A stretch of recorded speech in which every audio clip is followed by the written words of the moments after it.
My wife got drunk at her sister's birthday and admitted she was never attracted to me.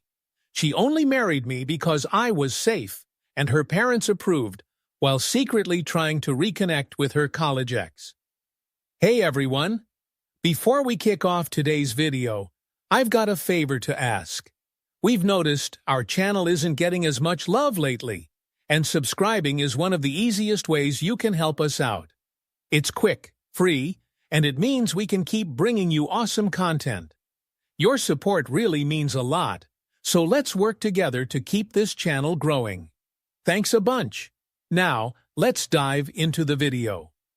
So, Clara and I have been hitched for 8 years now, and we've got 2 awesome kiddos, a 6-year-old girl and a 4-year-old boy. We first crossed paths back in college, thanks to some mutual friends. It was our junior year when we started dating. Clara was this super social butterfly who seemed to know practically everyone, while I was more about hitting the books and steering clear of parties. I was all about engineering and she was diving into business. Even though we were kind of opposites, we just clicked. When we first started going out, it felt like everything was perfect, and I honestly couldn't believe my luck. Clara was not only beautiful but also popular, and I felt she was way out of my league. I often thought she must have been drawn to how different I was from her past boyfriends, though she never really spelled out what she meant by that. College life for us was pretty awesome. We spent tons of time studying and chilling with friends. Sure, Clara would have her moody moments, but I figured everyone had their days, right? Once we graduated, we both landed jobs in the same city and decided to move in together. That's when I began to notice a few things that bothered me, but I wasn't sure how to bring them up. Like, she didn't seem all too head into physical affection. I mean, we'd have sex, but it felt more like she was just going through the motions. Whenever I tried talking to her about it, she'd say she was just tired or stressed, and I believed her because the last thing I wanted was to think something was wrong between us. Then there were these moments whenever we bumped into college acquaintances, especially guys she knew. She'd get all jittery, like this one time at a restaurant. When I asked who the guy was, she brushed it off as no one important, but I could tell something was up. Plus, Clara was always so concerned about her parents' opinions.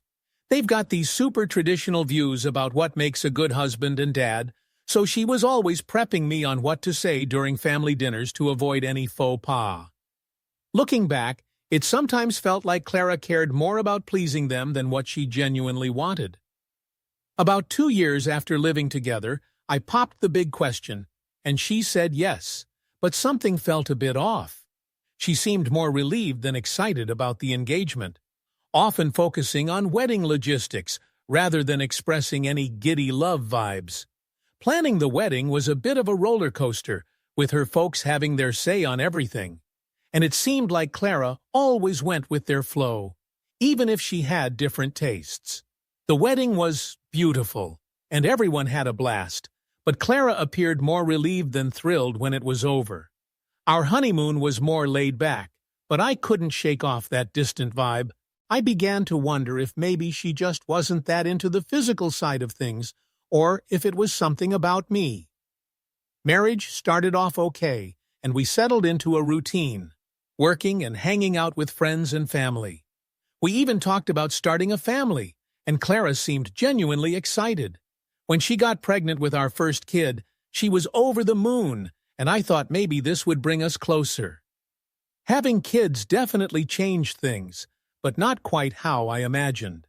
Clara turned into this amazing mom, totally committed to the kids, but she seemed even less interested in us as a couple. Whenever I'd try to plan romantic nights, she'd usually find a reason to cancel. I started feeling like my role was just to handle the day-to-day stuff, like bills and chores, and I didn't feel needed beyond that. Whenever I'd express my concerns, she'd say I was being selfish, since she was already stretched thin with the kids and the house. About 6 months ago, things started to unravel more. Clara was glued to her phone, always on social media or texting, and she'd tell me it was just her sister or a friend from work when I asked. She started going out with her girlfriends more and coming home really late, often looking way happier than I'd seen in a while. I didn't want to be the suspicious husband, so I didn't push it, but the feeling that something was off wouldn't go away. She also changed her look and seemed to care more about her appearance. Whenever I complimented her, she'd shrug it off, saying she just wanted to look after herself more. Then, 3 months ago, we got into this massive fight over something silly. In the heat of the moment, Clara said it felt like we were just roommates who happened to have kids together, and that she wasn't happy. I was totally blindsided. Even though I knew things weren't perfect, I didn't realize she felt this way. I asked her what we could do to fix it, and she suggested couples counseling but never made a move to actually book a session. So, every time I tried to bring up a certain topic with her, she would brush it off, saying she was too busy or needed more time to think. Then, 2 months back, I stumbled across her browsing apartments online. When I asked her about it, she just shrugged it off, saying she was curious about what was available nearby and insisted she wasn't planning on moving out. She explained that sometimes she likes to imagine living somewhere different, but I wasn't convinced, and we ended up having another big fight about honesty and communication. Last month, things really blew up. We were at her sister's birthday party, and Clara was drinking way more than usual. She's not typically a heavy drinker, so seeing her that drunk was worrying. I kept trying to get her to ease up, maybe have some food instead, but she just kept ordering drinks and laughing at everything. At one point, her brother-in-law pulled me aside to ask if everything was okay at home. Apparently, Clara had been texting his wife about feeling unhappy and trapped. This was news to me, and while I told him we were just going through a rough patch and working on it, I was secretly freaking out. By the end of the party, Clara was super emotional and clingy, telling everyone how much she loved them. I thought it was just the booze talking until she started reminiscing about her college boyfriend, calling him the love of her life, and saying she still thought about him all the time. I tried to get her to stop and suggested we should head home, but she kept going. She said Dale was the only guy who ever really got her, and that she blew it by letting him go. Awkward vibes filled the room, and her sister tried to change the subject, but Clara wouldn't let up. Then she dropped the bomb, saying she had never been attracted to me, married me because I was safe and stable, and because her parents approved. She thought she could learn to love me like she loved Dale, but it never happened, and she felt like she was living a lie. Oh, and she mentioned reaching out to Dale on social media. I was just frozen. Everyone stared at us, and I didn't know what to do. I managed to get her to the car and home, where she passed out next to me. The next morning she woke with a nasty hangover and asked why I looked so upset. I laid it all out for her, and she turned pale, started crying, apologizing, saying she was drunk and didn't mean any of it, begging me not to take her words seriously. But I could see in her eyes that she remembered and that at least some of it was true. I asked her about Dale, and she admitted she'd looked him up and sent a message, but claimed he never replied and that it was just a weak moment. Since then, I've been crashing in the guest room. We barely talk unless it's about the kids or household stuff. She keeps trying to talk about that night, but I'm just not ready. Every time I look at her, I hear those words again about how she settled for me because I was safe and I feel sick. It's like everything from our relationship now makes sense in a way I'd rather it didn't. All the times she seemed distant or more worried about appearances than what she wanted. It's clear now she was never truly happy with me. Now I'm caught up thinking about how this might impact the kids if it leads to divorce. It's tough to see a way forward in a marriage with someone who's pretended to love me for 8 years. Clara's trying to act normal for the kids, but they sense something's up. They keep asking why we're not sleeping in the same room or talking like we used to.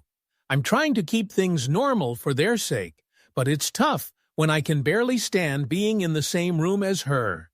And I can't shake the thought of this Dale guy, wondering if she's still reaching out to him. I've even looked him up. He seems like a decent, adventurous guy, and I can see why Clara might think he's more exciting. Am I wrong for wanting to leave after Clara laid all that out? Even if she was wasted, you know what they say. Drunk words are sober thoughts, and I don't think I can unhear how she really feels. First off, thanks to everyone who chimed in on my original post. Reading through your comments really helped me see that I wasn't crazy for being upset. A lot of you pointed out that alcohol doesn't make you say false things. It just lifts the filter. That really struck a chord with me. After that, I decided a serious talk with Clara was in order. I waited until the kids were at school, then asked her to sit down with me in the living room because we needed to hash things out. So, after everything went down, she just started crying and apologizing again, saying how sorry she was for hurting me and that she didn't mean any of it. But I stopped her. I told her I needed her to be straight with me for once in our relationship because I deserved to know how she really felt about me and our marriage. If we were ever going to move forward, she needed to stop with the lies and excuses. That's when she finally admitted that she never felt the same kind of physical attraction to me as she did for Dale or some of her college boyfriends. She said when we started dating, she thought she'd eventually feel more, but it never happened. And yeah, she married me partly because her parents really liked me and thought I'd be a good provider, and their approval mattered a lot to her back then. She convinced herself that attraction wasn't the most important thing, and that our friendship and compatibility were more valuable than physical chemistry. The toughest part was hearing her say she started to resent me over the years for not being like her past boyfriends, more adventurous, spontaneous, exciting. She knew it wasn't fair to blame me for just being me, but she couldn't shake the feeling she missed out by settling down with me. When I asked about Dale and if she'd been trying to contact him, she got all defensive, calling it a midlife crisis or whatever. But when I pressed her, she admitted she'd been thinking about him for months and even fantasizing about life with him. She admitted to sending him a Facebook message about catching up, and she was obsessively checking for a response. If he had been interested, she probably would have met up with him, knowing it was wrong. Hearing all this felt like getting punched in the gut over and over, but at least I finally knew where we stood. I asked her if she wanted to work on our marriage or split up, and she said she didn't know, was confused. I told her I needed time to think and was going to crash at my brother's for a few days. She begged me not to go, but I just needed space. Staying at my brother's was actually refreshing. He and his wife were super supportive, letting me vent without judgment and helping me realize I deserve someone who genuinely wants to be with me. I didn't want to stay in a marriage where I was the safe choice. When I got back home, Clara and I had another long talk, and I told her I thought we should get a divorce. She was shocked and said maybe counseling could help, but I told her I didn't think therapy could fix the fact that she wasn't attracted to me.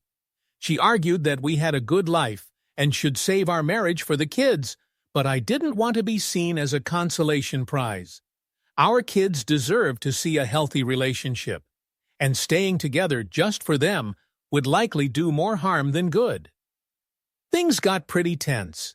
She accused me of giving up too easily, but I explained I'd been fighting for us for years without realizing she didn't want the same things. It wasn't fair to keep asking me to fight when she'd checked out emotionally a while back. Now we're trying to figure out the messy logistics of separation and divorce. Clara swings between being mad at me for leaving and being sad and apologetic.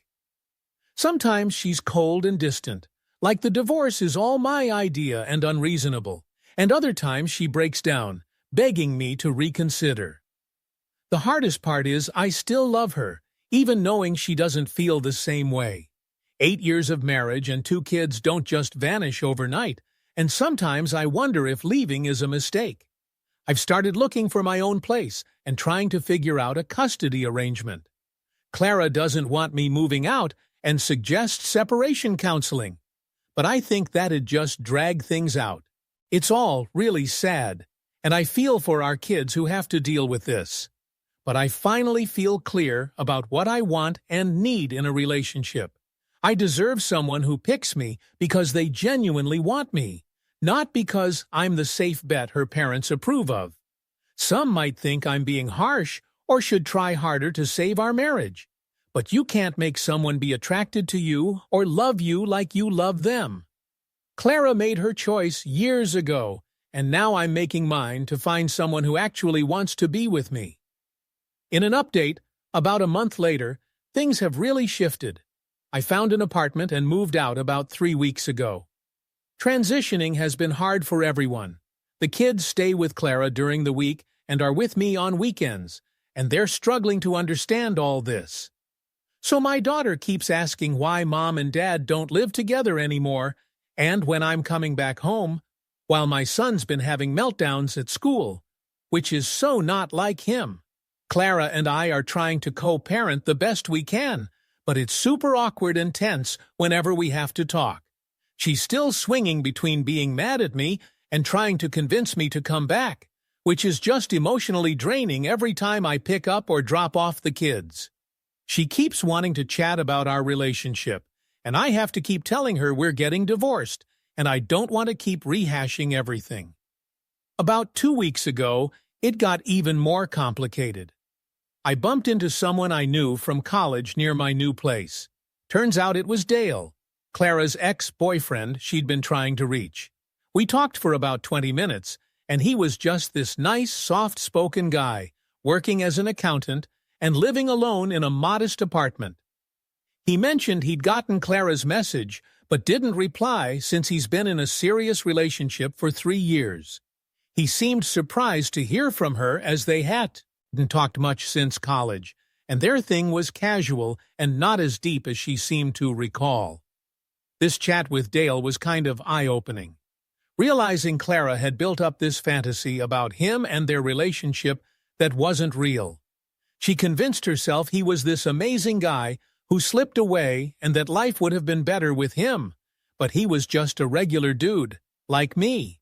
I didn't bring up what's going on with Clara and me, but after we said goodbye, I felt this weird mix of relief and sadness. Back home, I started doubting if I'd moved on too quickly, wondering if Clara and I could have salvaged things. I even thought about suggesting couples counseling. But then, the next weekend with the kids, Clara reminded me why I left. I was dropping them off, and she invited me in for coffee, talking about how much she missed having me around. She mentioned seeing a therapist and realizing she took me for granted and was unhappy because of her own issues, not really the marriage. She thought we could fix things if we were more open with each other. For a moment, I almost believed her, thinking maybe we could work it out. Then she said something like, she never felt the same physical attraction to me as other guys, but she learned to appreciate other things, and attraction could grow if we worked on it. That hit me because it sounded like she still viewed attraction as missing, but was willing to try to force it for the family's sake. I told her I appreciated her honesty, but didn't want to be in a relationship where someone had to work on being attracted to me. I wanted someone who wanted me for who I am, not someone trying to convince themselves to want me. She got upset, saying I was being unrealistic, and that long-term relationships need work. But I said some things shouldn't have to be worked on. We had a big argument, and I left feeling more sure about my decision. Over the next few days, I kept thinking about her comments on learning to appreciate things and trying to develop attraction, which made me feel like I'd been settling for crumbs. I realized I'm still young, only 32, and I don't want to spend my life with someone who sees being with me as a chore. Since then, I've been settling into my new place, getting a routine with the kids, and thinking about what I want my life to look like. I've been going to the gym more, hanging out with friends I hadn't seen much when I was married, and starting to feel like myself again. The divorce is moving forward, and Clara and I are working with a mediator for custody and finances. She's still hoping I'll change my mind, but I think she's slowly accepting reality. Her family's been calling, trying to get me to reconsider, but I've told them it's between Clara and me. My family has been supportive, saying they could tell I wasn't happy, even though I tried my best. My mom even admitted she wondered if Clara was right for me, but didn't say anything, because it wasn't her place. It's wild to think others saw problems in my marriage that I